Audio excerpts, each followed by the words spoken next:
Right, okay then. Welcome to everybody.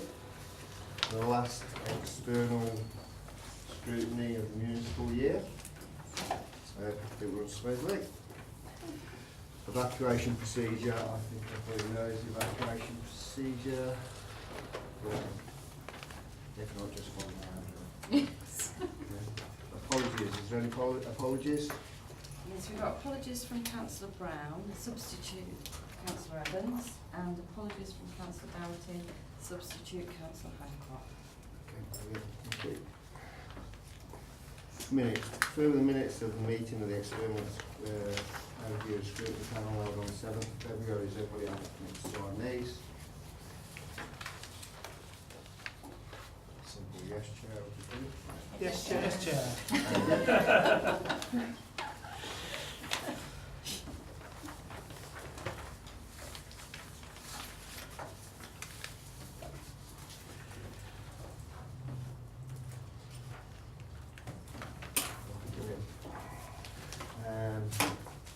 Declarations of interest. Are we happy that everything that's on there is on there? There's no extra.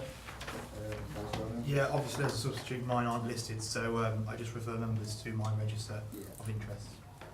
My term as a parish councillor has come to an end now. All right. Right, okay. Anything else? Public consultation, nothing been received. Right, so 6 and 7 we're just going to change around. We've got Councillor Beaumont here, who's just going to do a little speech about changing places, and then we're going to go back to Andrew. So, Councillor Beaumont. Thanks for moving me up, Chair. I really have a meeting pretty close at hand, but it's important I get to that one as well.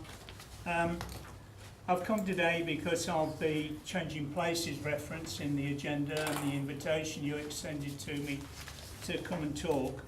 And naturally, as I approach the meeting, I've had discussions with officers about what could be done to provide a changing places toilet in Nuneaton.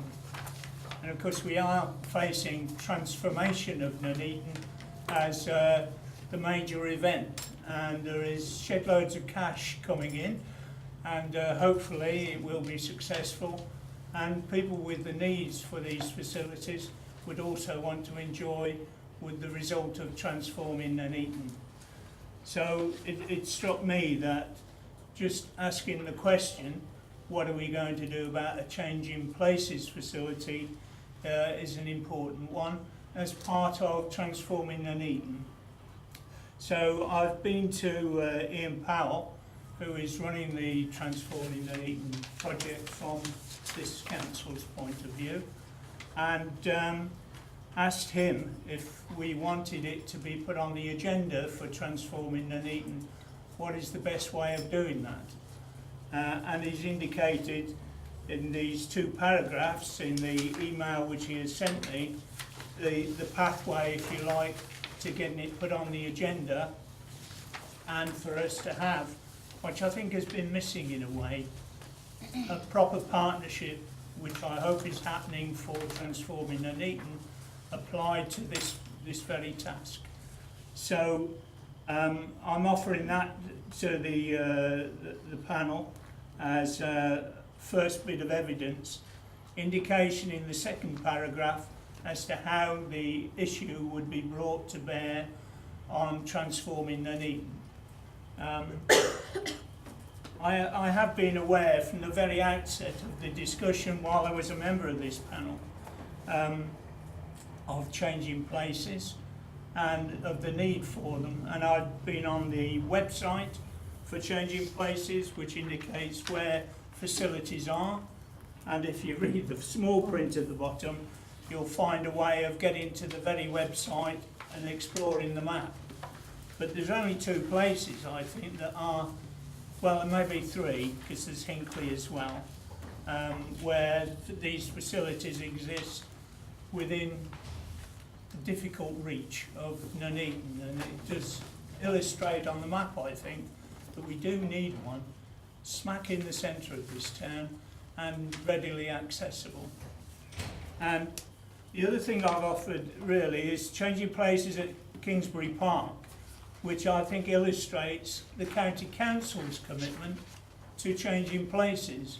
And it's a question of whether we can bring that to bear on arranging that transforming Nuneaton makes that provision available here.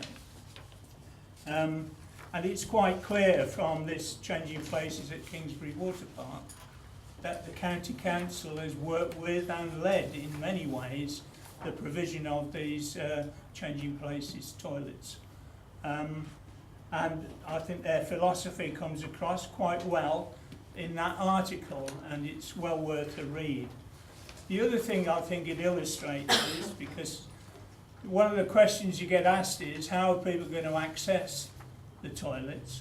This has got a neat summary in the last paragraph of how the access is made and provided to people who have that need.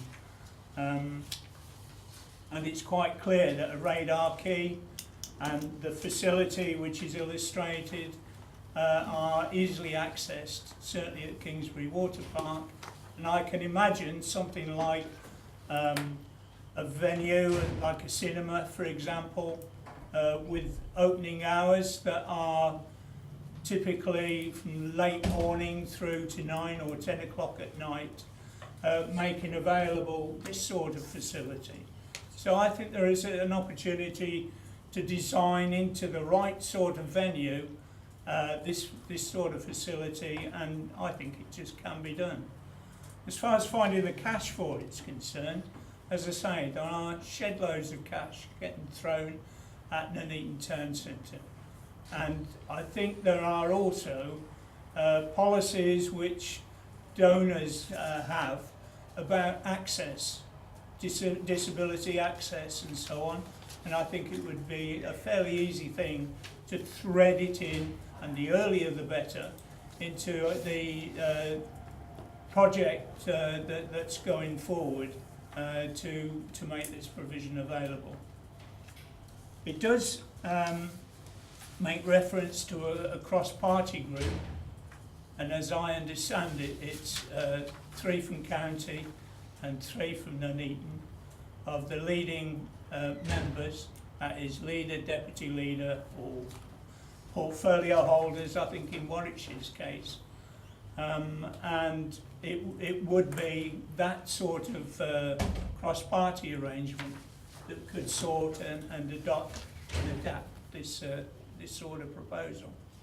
So I'm really trying to leave it with the thought with you, Chairman, and with this group, that if you formed a working group to work with transforming Nuneaton, I think it could be done, and that the question of capital would not be an issue. And through, as you can see, the access in that last paragraph about Kingsbury Water Park, you only need a radar key to be able to access the facility itself. After that, the cleaning and the maintenance of the facility is not much different from an ordinary toilet. So I think it's the route to try, and if we can't do it, then there's something wrong with one of the parties.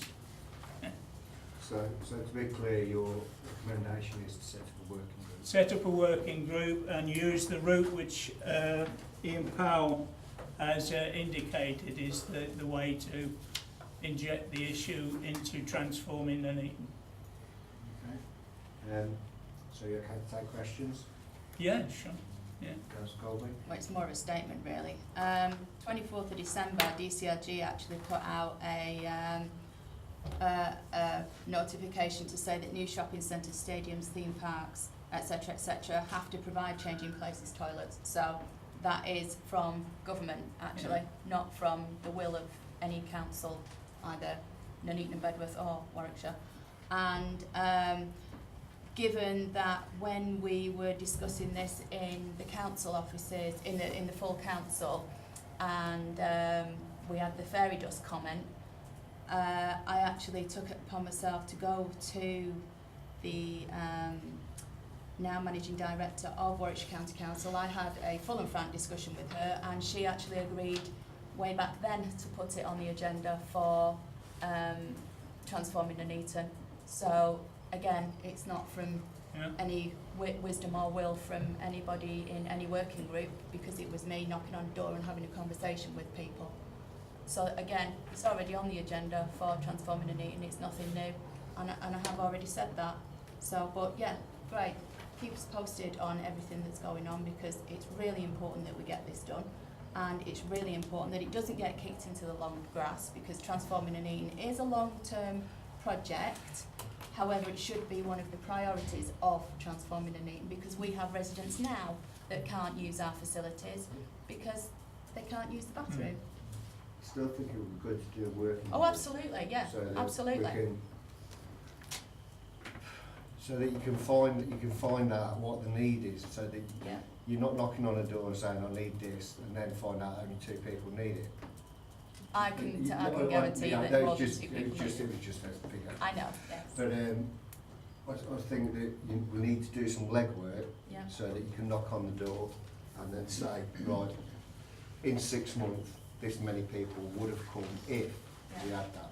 Well, the other thing, I was at a Disability on the High Street conference 3 weeks ago, and there were representatives from every other council in the Warwickshire area, and no one from Nuneaton and Bedworth. I was there as a representative of Warwickshire County Council, and I ended up answering questions about my role in Nuneaton and Bedworth, which was kind of dropped in at the last minute. But again, the speakers that were there were quite categoric about the financial implications of cutting out people with disabilities from your town centres, and the amount of money that would lose us as a borough is phenomenal. And I don't think it's being looked at Yeah, at all. all that stuff would come from a working group. Of course, Yeah, 'cause Yeah. that's what we're having to do now. but it's kind of like shutting the stable door after the horse has gone. Yeah. Okay. Councillor Walmsley. Thank you.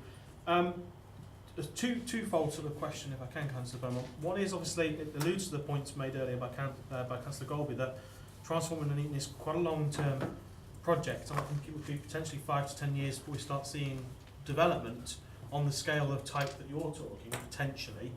What can we be doing to do, what can we as an authority be doing to try and shape what we do now, given that provision of public toilets for all people is a borough council responsibility?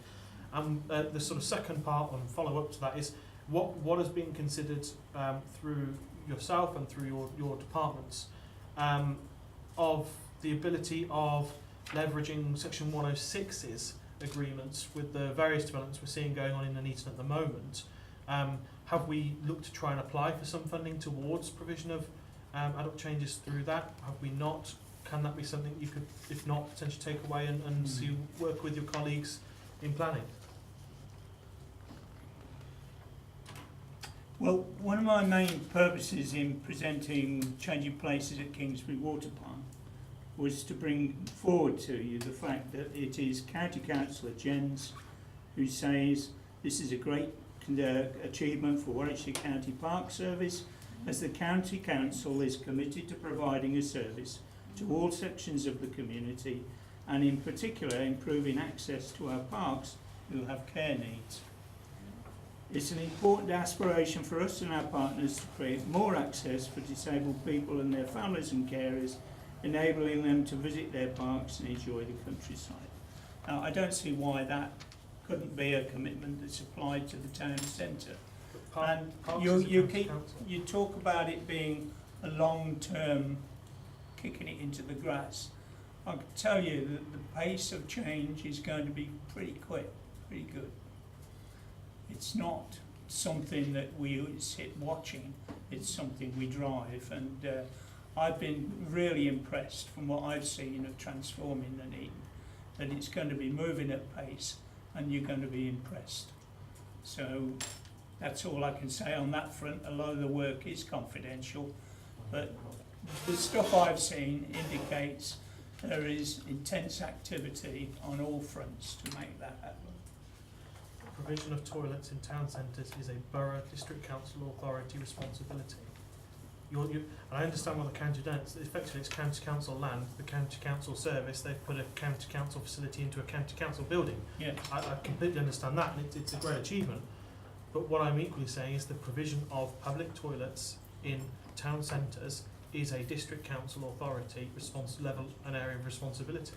Okay. It's one of our reserved competencies, and that's why I ask what conversations you've had, and if you haven't had any, that's absolutely fine, but perhaps you can go have some with your colleagues about 106s and other monies available to us, perhaps in the slightly earlier term. Yeah, okay, I'll do that.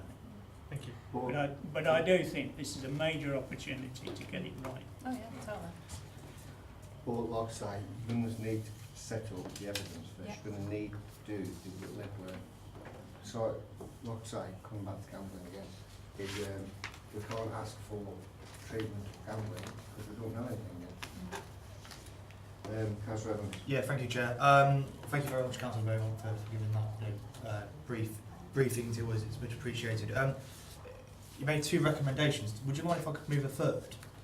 It's obviously the council is just set up a Bedworth town team, or it's about to be established.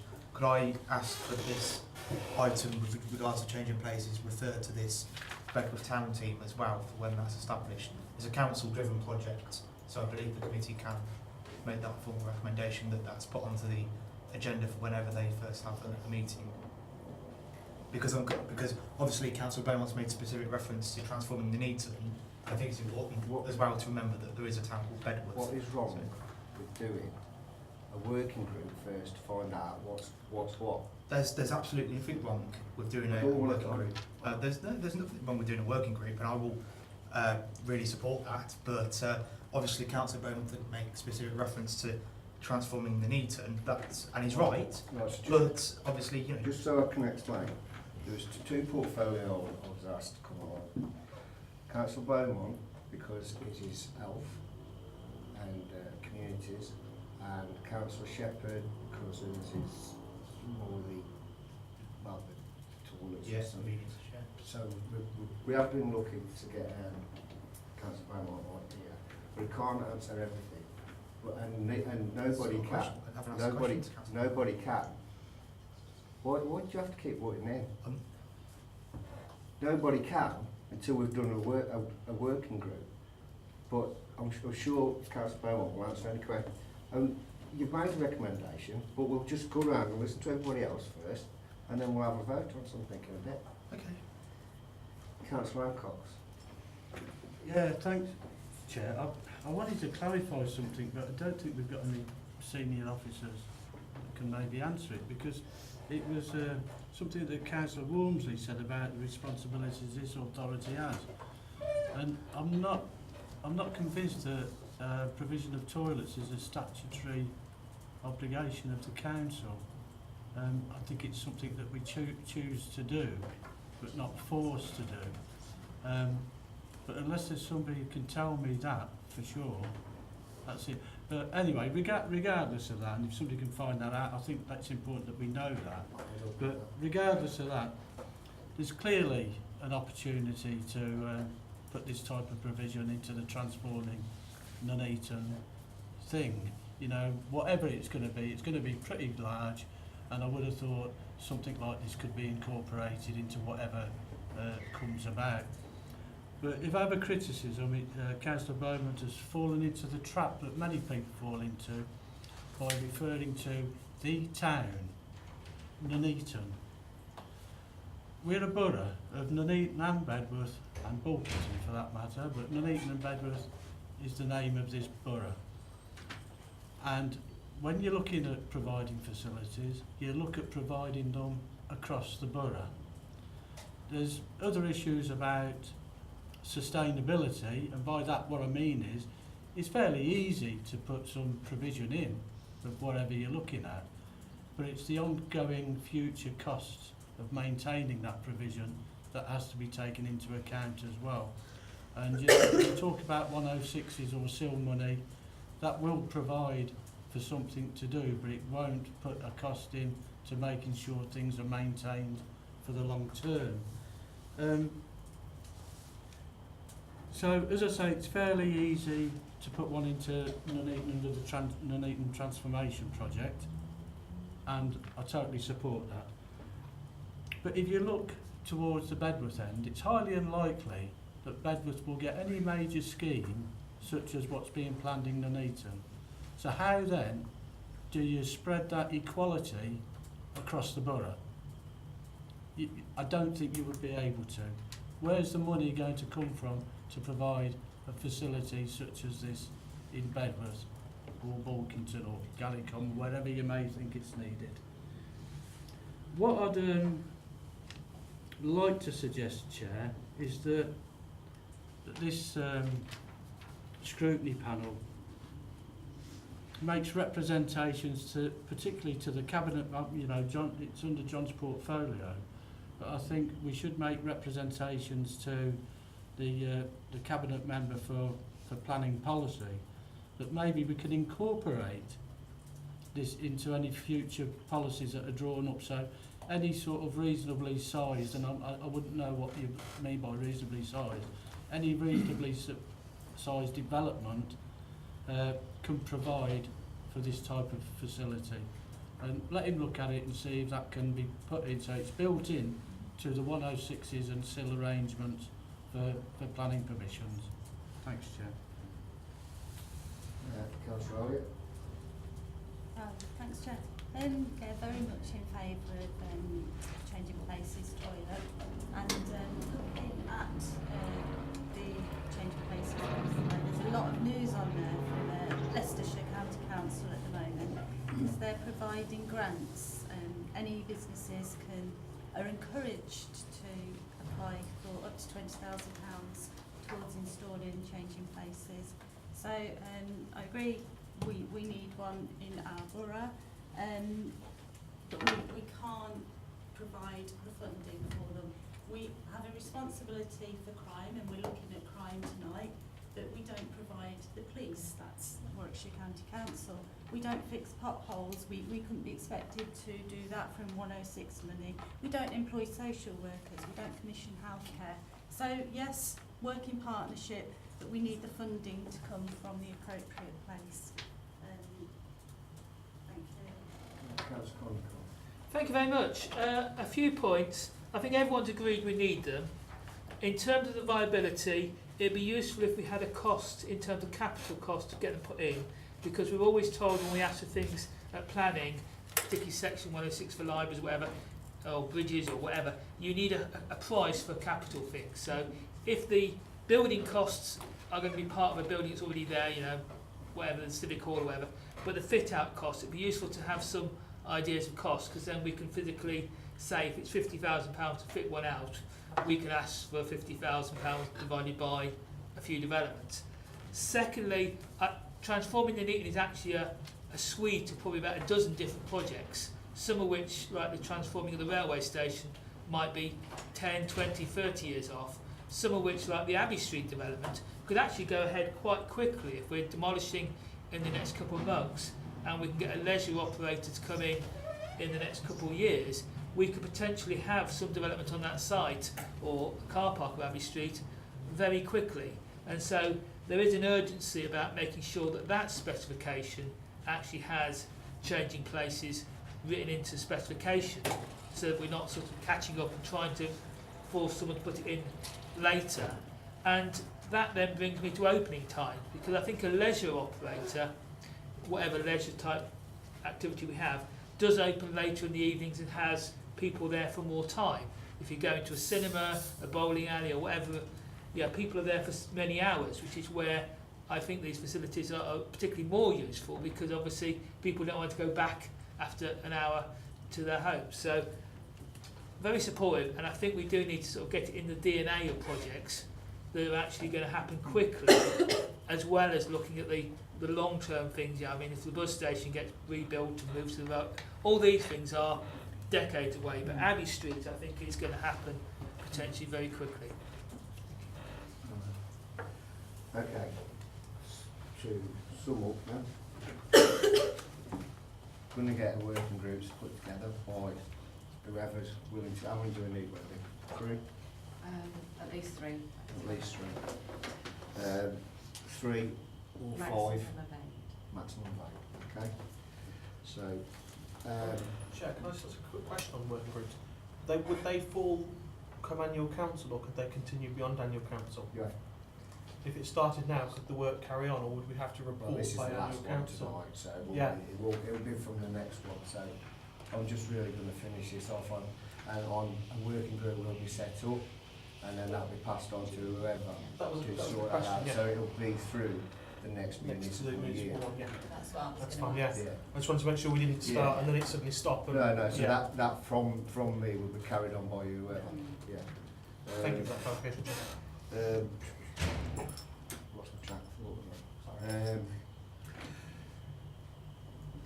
Yeah, so from the working group, I would expect things like cost, where to put them, and how many people, because I mean that's quite interesting that of all 250,000 people need access to the facilities. So it would be interesting to see Nuneaton, Bedworth, how many people would potentially visit, and also in the playing pitch strategy we've got to do improvements to both Nuneaton and Bedworth through that, so there's potential there. So there'll be lots of things to look at for the working group. So I think just take it forward. If we get a seconder, take it forward. The working group set up and look into all sorts of things. Seconded. Okay. Do we need to vote on that? Is everybody in agreement that we take that forward in the working group? Yeah. Okay. Maybe Wendy, that's your first task next year. Oh, okay. All right, thanks, John. Okay, thank you very much. All this is good. Right then, okay, coming back to improving stroke services in Coventry and Warwickshire then. So, over to you. Yes, thank you, Chair. And apologies that this paper didn't get out to colleagues before.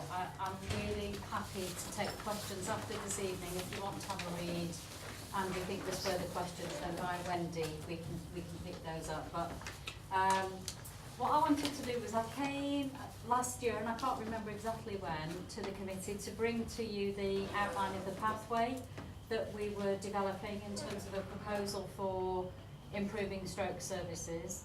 We've been working on this for quite some time now, but what that work has done is it's fully engaged with a patient and carer groups, working with the public as well in terms of shaping the proposal.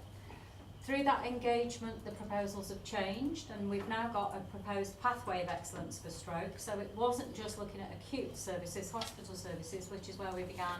We're now saying, the public said to us, you must look at rehabilitation and you must look at prevention of stroke. So the pathway I brought to you last time describes an end-to-end pathway of excellence that we'd like to put forward as a proposal. We've been doing some further work on that, Chair. So one of the aspects that we got some challenge back from the public on when we went out to talk to them last time was the location of bedded rehabilitation. So when somebody strokes, the majority of patients, so more than 70% of patients, can have their, if we get the right acute services with the right professionals, the right equipment, the best evidence-based care, which is what we're proposing through this, then actually 70% or more of patients can go home if we can put the rehabilitation staff in to look after them at home. But there are a small percentage, so it can be up to 30%, but it's usually 10% who are very complex strokes and need a longer recovery time. But we are allowing up to 30% of those to go to a bedded rehabilitation facility. And our original proposals were that that would be at the bedded rehabilitation at the George Eliot and also in Leamington, so that again we've got those two sites with sufficient capacity and to operate now, but also with the developments in our communities that we're seeing over the current years, therefore potentially some increasing strokes. So some of the population in Coventry and Rugby actually challenged the location of those bedded rehab and said, can we look at an alternative more local for those groups of patients? So we've taken a bit more time to go through looking at professionally, clinically, what would those options be? Is this another way we could deliver services? we took a group of public and patients, some local councillors and professionals through an option appraisal of that bedded rehabilitation in November, and we've since then, we came out with actually the proposal still would be for a site at the George Eliot to have those bedded rehabilitation beds, as well as one in the south. And they agreed and did that option appraisal with us. So again, we've used them to look at what potentially we could do differently, but it's still actually looking like those are the two locations for bedded rehab. So we've done some further work on the rehabilitation workforce. So having done that work in November, we've brought in an external group who are experts in rehabilitation to test whether we've got that workforce right enough. And we've recently had their feedback and we've taken that on board in terms of building the business case. And we're at the stage now of actually going through the financial appraisal, because we've concluded the non-financial appraisal. We're doing the financial appraisal and we will be ready to take a proposition back and get it tested with NHS England, as you'll see from the diagram that's in here, by the end of May was what we were hoping to do. Once it goes to NHS England, they are the assurance mechanism basically. They say, and we'll test our proposals basically, I think it feels like to infinity. So, you know, they've given us great advice so far. They asked us to go away and check out things like making sure that at the peak times of demand for services we could still operate this pathway for excellence. Make sure the workforce was adequate and good enough and that we could recruit that. So they've really tested us so far. So there'll be a further bit of their testing after that May submission. And then at that point they would say to us whether we're ready then to go to a public consultation on the proposal. So our expectation at the moment is that that could be as early as summer in terms of being able to get out to consultation, but only if we manage to answer all of the questions that NHS England will pose on the proposals. So the proposals are very like those I presented in the slides that we did last time. We're doing the final bit of work on it, and I would hope to be coming back to you about the public consultation with colleagues who will be with us in the summer or at the latest autumn next year, so that we can actually see if we can actually get this moving and a proper public consultation process started. So that's where we're up to in terms of those changes. So we're still at that pre-planning bit. Right, okay. Anybody any questions? Councillor Elliott? How many beds are we talking? How many people would you expect to have in one time in the unit? So which unit? In the George Eliot. The George Eliot. So the beds the bedded unit at the George Eliot, I knew you were going to test me on this, is just trying to remember. It's in actually the slides we sent last time. I don't think I was. No, it's all right, I'm just doing a quick refresh. I think it's 20 beds at the George Eliot. So is the bedded unit, I'm sure it's 20, and then 19 in Leamington for the bedded rehab. Can you So come back to when we were? I'll certainly confirm that, yes, in terms of where we are with the detail. Avenue, Nuneaton, Avenue, Lemon. Yes, yeah. So it was, I'm sure it is still in. We did a pre-engagement document that we brought through the committee, and it's still the same numbers in that document, Wendy. So again, if colleagues, we can share that document anyway, because it's still that same number. So it's definitely confirmed in there. I'm sure it's 20. Just reshare the document. Yeah. Councillor Elliott? Thank you, that was my question. Oh. That was my question too. Yeah, well, There you go. Councillor Conkle? Thank you very much. It's nice to see us back. It's been a long process, and I've forgotten all the details from the last time. yeah, I'm sorry, I should have given you that. That's fine. I'm quite pleased about you mentioning prevention, because Yes. it's far better we actually stop people having strokes. And I've just been to the doctors for the first time in about a decade, because I don't like doctors much. And the thing they do is measure your blood pressure and say you're going to have a stroke if you don't reduce your Hopefully not for everybody. But no, Stop the message on less bacon, less salt, Yeah. less stress, Yeah. less attending council meetings, all that sort of stuff is really important. So I didn't know when there was if it was going to be a one-off sort of push on that, or if it's going to be an annual little programme. So the specific areas in the prevention, they'll be on. This will have to be forever, won't it? In terms of encouraging a healthy lifestyle, and although you think there's nothing you can do about improving your health, there's something everybody can do, and it can just sometimes be one thing means you're better positioned tomorrow than you are today. So I think that message will absolutely be out there all the time. The specifics that we're looking at here, that we're investing in, it will be a big investment in this service. So it's costing us more, and again, the way the pathway is developed, it's costed us more, and that's why it's taken us a long time to make sure we've got the money to pay for it. But the specific investment here is around identifying those who are at risk of something called atrial fibrillation and or suffering atrial fibrillation, which is where your heart flutters and doesn't actually beat as efficiently and effectively. It can be a bit of a silent killer. So what we're doing is saying that actually where that's identified, the best evidence says that there should be anticoagulation of those individuals. And so again, we know that locally we don't have enough people with atrial fibrillation who have the right anticoagulation. So that's one of the biggies. So it's an investment in the medications and also the identification of those individuals specifically, as well as then the broader messages. But that pathway will be, the idea is we commission it and it will be sustained. So it's not going to go away. That will be commissioned in that way going forward. It will just be the pathway that we have here for our population. Councillor Longden. Thank you, Chair. And thanks for mentioning AF. I've just recently been diagnosed with AF. Pressure's been put on. And getting to see a GP is absolutely horrendous in our area. You can't even get in to see a GP. They fuck you off somewhere else in the evening. That's the extended access service, is that what you're meaning? Sorry? The extended access. Yes. But they send you off to another surgery for that. Yeah. Which is a bit of a waste of time because they don't have access to your hospital notes and all the rest of it. So actually following up with the AF and the rest of it with the GP is a waste of time in our area. And you may as well know that because I don't know if you still do the GPs, but yeah, we do. It's one of those that should have been raised before.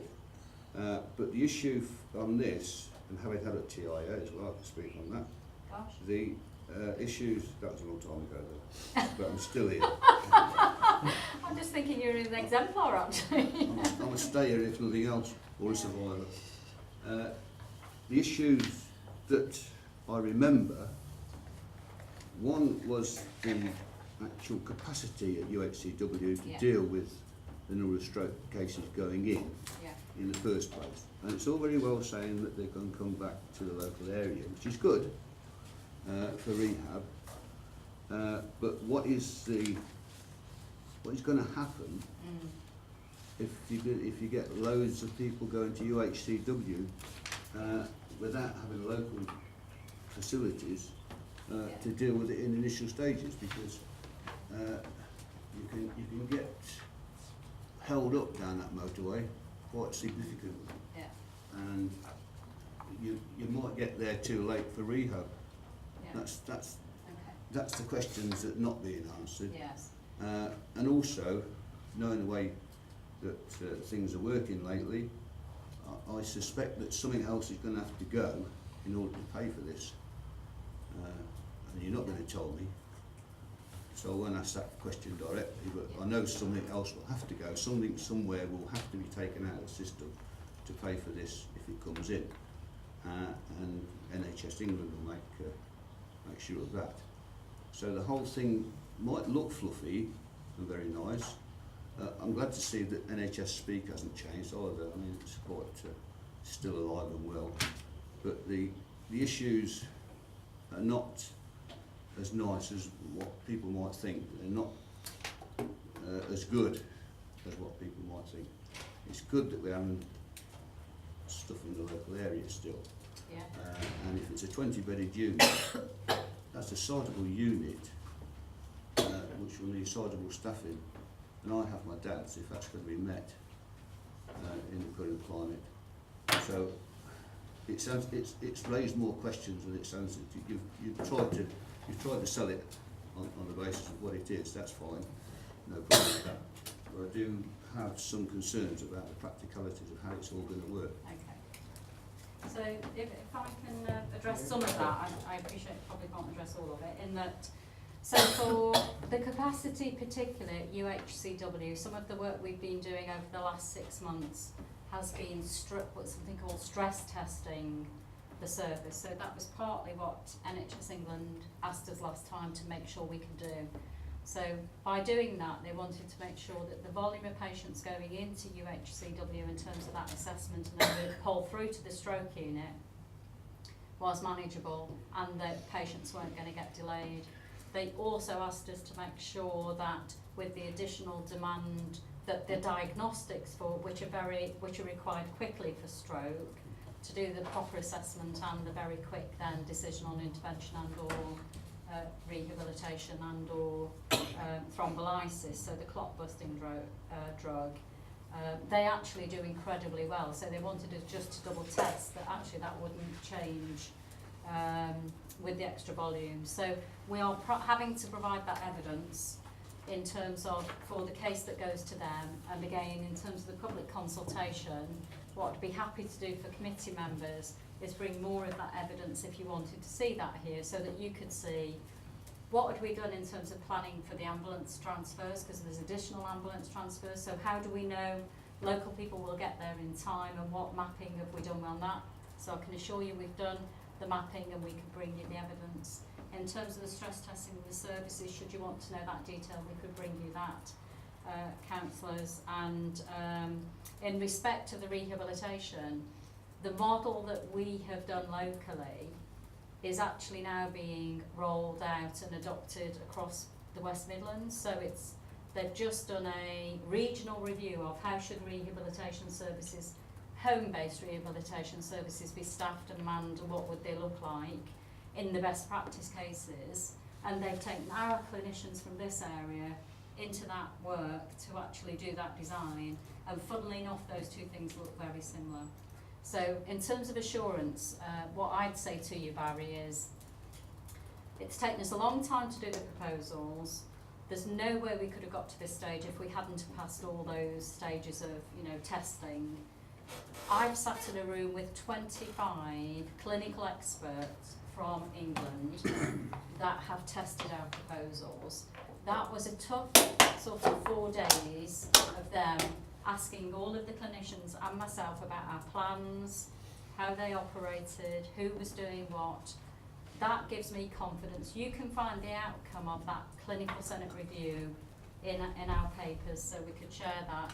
They gave us 11 recommendations. I've been back to them to tell them how we've delivered those recommendations, and they've sent us a letter to say you're ready to go.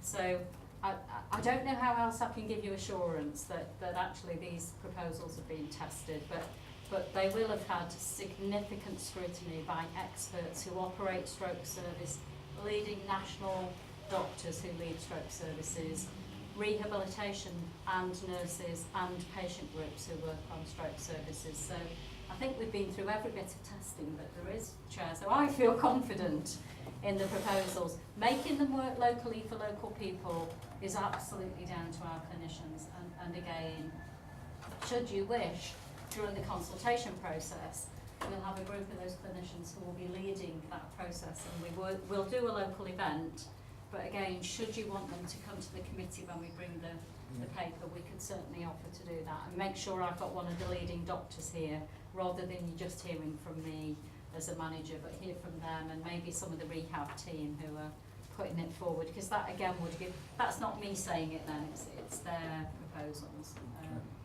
Andrew's just prompted me on something else, Chair, about the home service. Yes, the rehab. Out of hospital experience at the moment, as far as I'm aware, in this borough and other places, is not good, Ah.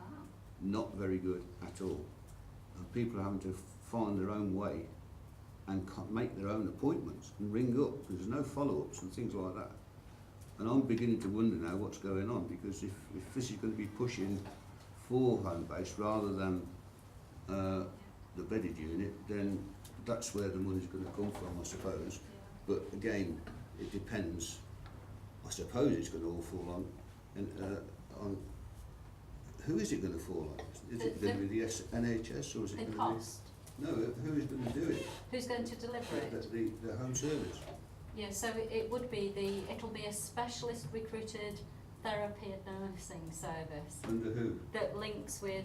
So for us locally, it'd probably be, but we haven't done the contracting. So please, the press at the back of the room, please don't document any of Is it this. Public health. that But we it would has need to? to go out and commission it, but it'll probably be, you know, the people who are linked with the acute hospital and then the specialist deliverers. So the community services would expand their numbers to have the therapists and nurses. So, but who exactly, Barry, I can't tell you because we haven't contracted I for hear you. what you say. So, Councillor Elliott. Thanks. Yeah, Councillor London reminded me of not being able to get a GP appointment. yes. And you might recall me mentioning last time You about did. ringing 111 Yeah. and them diagnosing a stroke and sending an ambulance. And it wasn't, just pins and needles. Right. And you were going to look into how often they do that, because everybody that I speak to that rings 111 seems to get sent an ambulance to A&E. Yes. You said you would look into it. Yes, so we're actually just about to, our 111 contract comes to an end in September.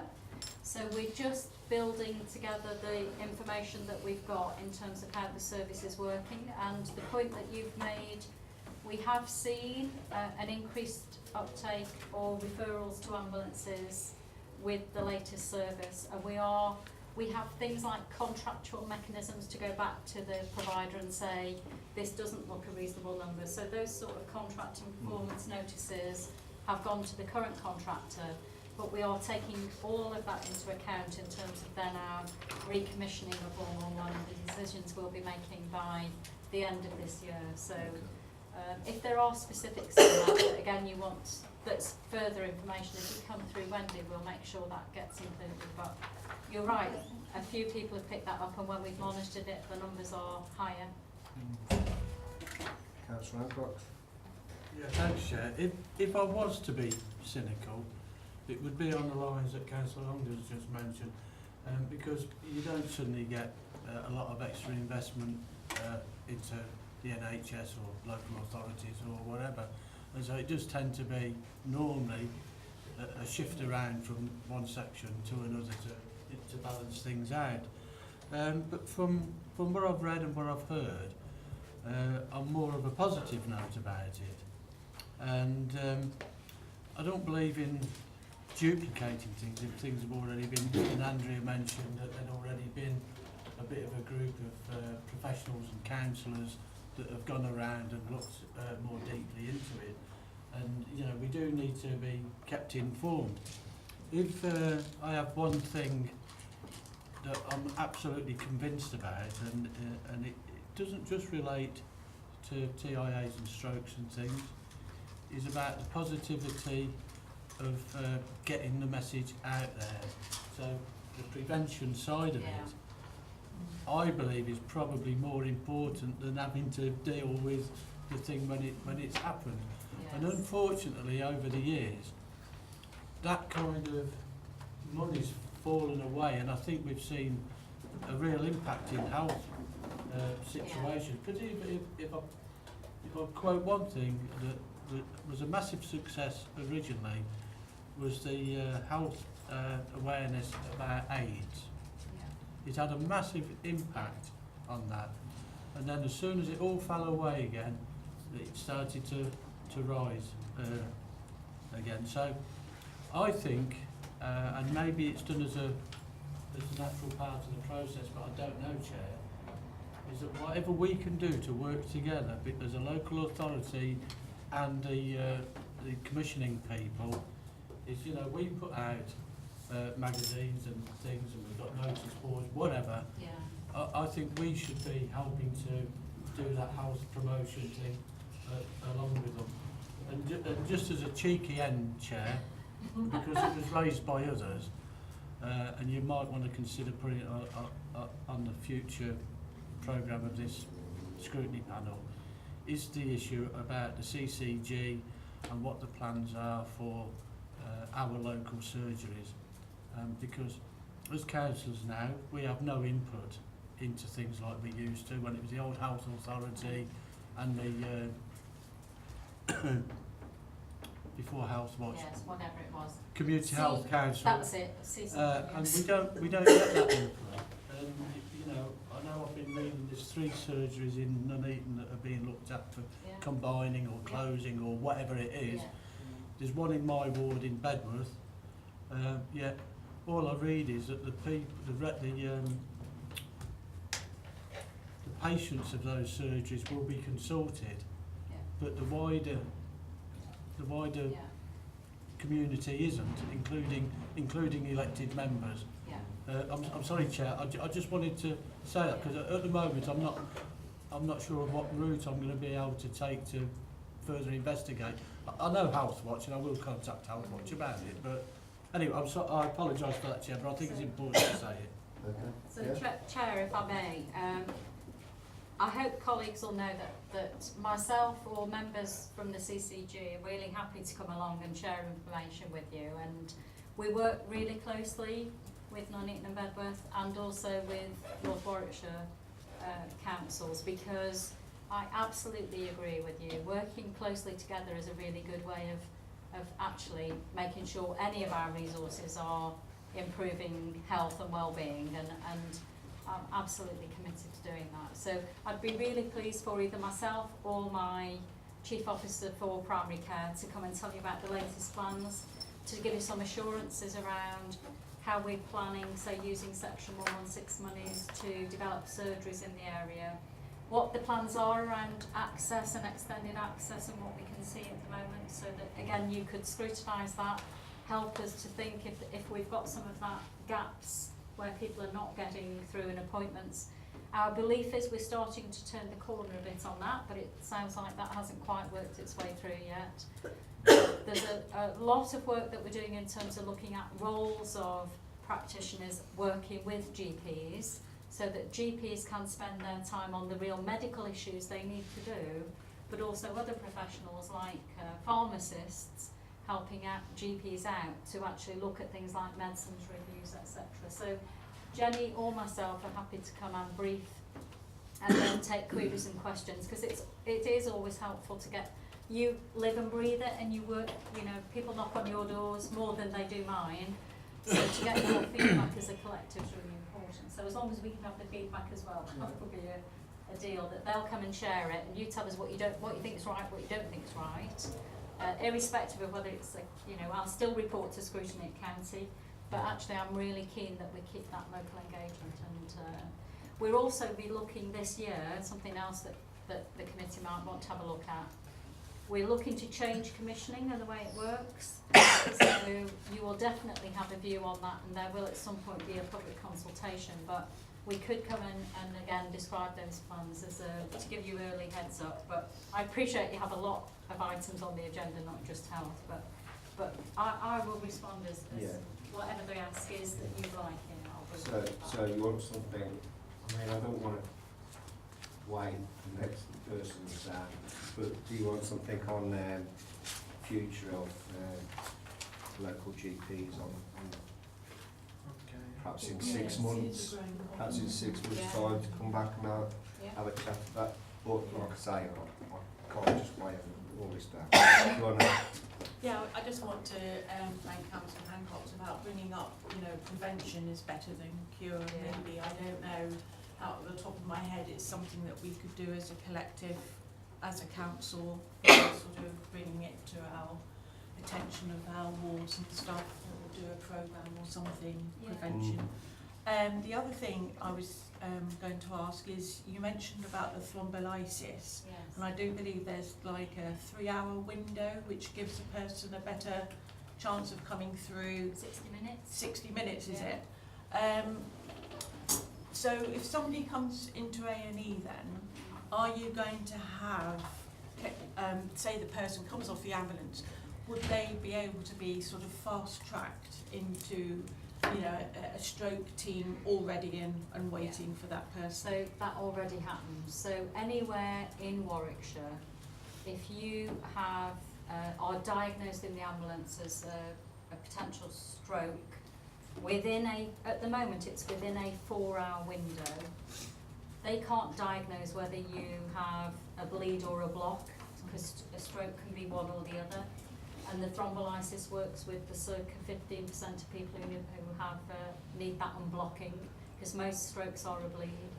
So, but what happens at the moment is if you're within 4 hours of the onset of those symptoms, you just automatically take to UHCW.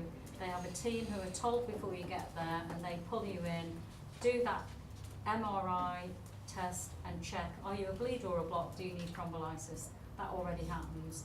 What we're going to do with the new proposition is expand that window to 72 hours, because some of the evidence says you can get best outcomes if they go through that really specialist team and get that really fast assessment, even within 72 hours of the onset of those symptoms. So that's the change. Is there no way that we could have that at the Elliott? No. Is So that for financial simply- reasons? No, simply because to operate those type of services, the professionals who do that need to see 600 or more strokes a year. So at the Elliott they see about 200 maximum. And even seeing those, they haven't got the facilities to do the thrombolysis. They don't have the kit and equipment and team experts. So UHCW do, and that's why it's done there, and they are the ones, that's why that proposition is there, and it's quite a clear case. It's as evidence that it just wouldn't work in a smaller hospital. So, It used to work in a small hospital. 20 years ago it did. so Barry, it used to work, and the outcomes were ridiculously poor. The evidence is really clear now that actually the best outcomes are achieved by this different type of treatment. The thinking has moved on, the evidence has moved on. There's a lot more that's really clear about what you can do in recovery from A stroke. lot of people want me here. That's all I So it wasn't that much of a failure. Well, yeah. Right. That's it. Stop thinking. And read well, what you're thinking then. I had my own scare last week because I went to the doctors for a check-up on the cholesterol, and she sent me straight to hospital. My blood pressure was through the roof, and she says, "How did you get here?" I said, "Walked home, lived down the road." She says, "Well, you're not walking home." I said, "I'm going to send you down in an ambulance." Straight up to full council. Both So, offered tomorrow then. I ain't telling them that tomorrow night, just jumping.